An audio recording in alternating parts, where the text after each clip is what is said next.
The news day continues here on One News Now. I'm Sean Yao. At least 27 crew members of Aroro currently docked in Bauan, Batangas have tested positive for COVID-19.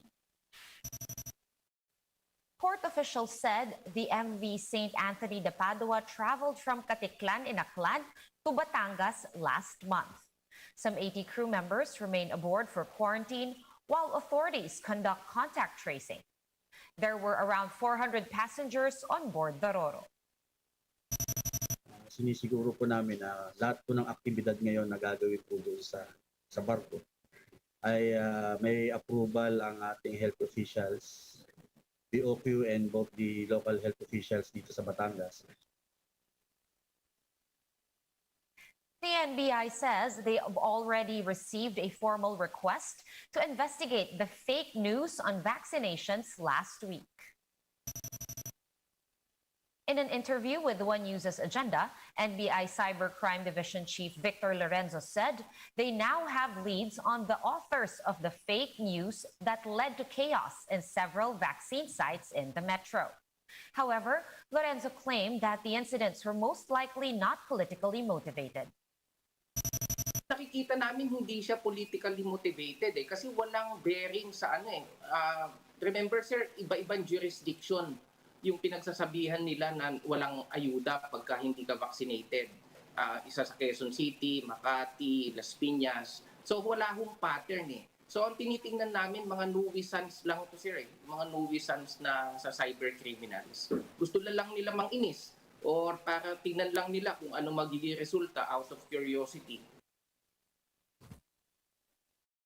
One compound in San Pablo City, Laguna has been put under hard lockdown after 3 of its residents died of COVID-19. JC Cosico with the full report. An entire compound at the boundary of Barangay San Diego and Santa Isabel in San Pablo City, Laguna has been placed under hard lockdown for 2 weeks. This after COVID-19 cases were detected in the area. Around 5 families are affected by the lockdown.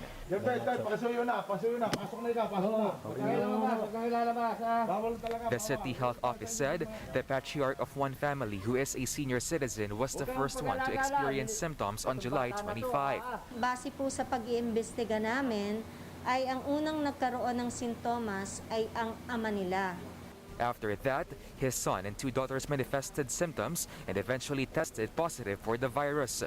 Unfortunately, the index case's son and 1 daughter died of COVID-19 last August 7. The live-in partner of one of his daughters also tested positive for COVID-19 and is now in critical condition. The mother, who is a suspected COVID case, also died last August 6 due to heart attack. Ang mother ay nauna, subalit ito ay hindi na swab dahil ang kanilang pag-iisip ay hindi atake ang idineclare nilang cause ng pagkamatay ng ina.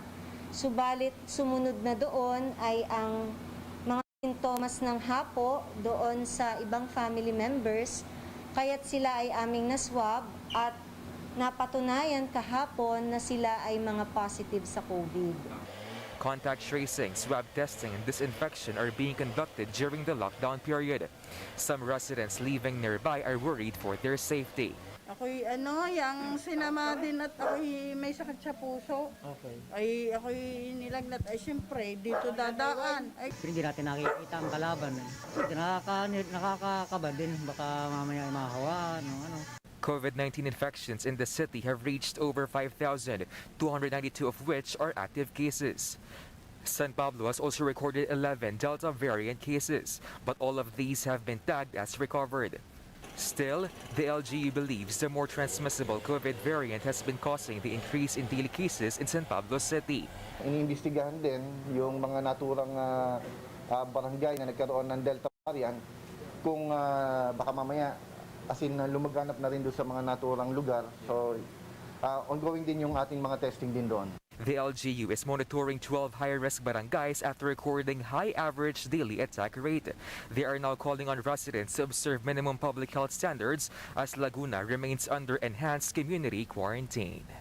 For News 5, JC Cosico, we are One News.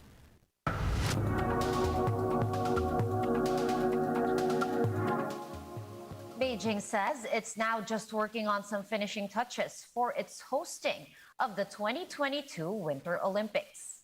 Let's watch this Bloomberg Quick Take. Beijing is promising a successful Winter Olympics in February. Still, a number of hurdles stand in the way, starting with transporting athletes and delegations. Officials are yet to share quarantine plans, with borders now largely sealed off. Even full vaccination against COVID may not guarantee easier access.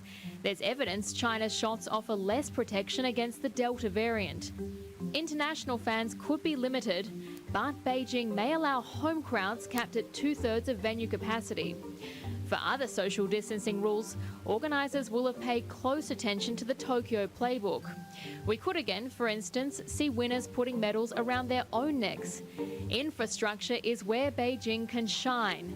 State media says all construction work is on track. But what about the snow? Skiing events will be staged in a desert averaging 8 inches of coverage per year. And China will be relying entirely on artificial flakes. That's raising environmental concerns. And then there's human rights issues. Some are calling for a diplomatic boycott of the Games. Critics, including US lawmakers, want a change in Beijing's stances on Hong Kong and Uyghur Muslims. Pressure is being applied to key sponsors, including Coca-Cola and Visa.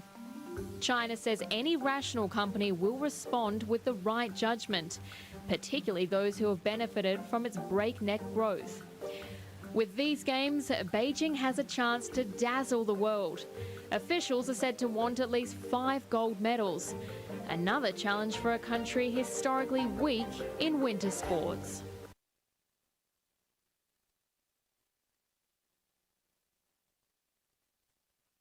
Here's a quick look at today's top stories. PNP Chief Guillermo Eleazar has ordered local police chiefs to ensure that village guards or barangay tanods do not carry guns.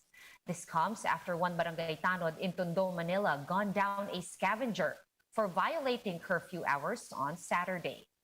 Eleazar said the suspect is now in the custody of the Manila Police District and is set to face charges over the killing. Metro Manila mayors have signed Resolution 2117 prohibiting outdoor exercise during the 2-week ECQ period.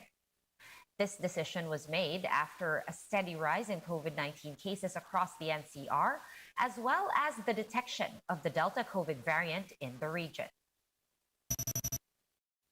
In Italy, an envelope addressed to Pope Francis containing 3 pistol bullets was intercepted by postal workers. Police told Reuters that the envelope was posted from France and was addressed to the Pope. The Vatican has yet to comment on the incident. For more updates, visit News 5, The Philippine Star, and Business World online. Visit our website, onenews.ph, for more in-depth analysis. You can also catch One News on the Signal Play app. Register for a free account at www.signalplay.com and stream One News live anytime, anywhere.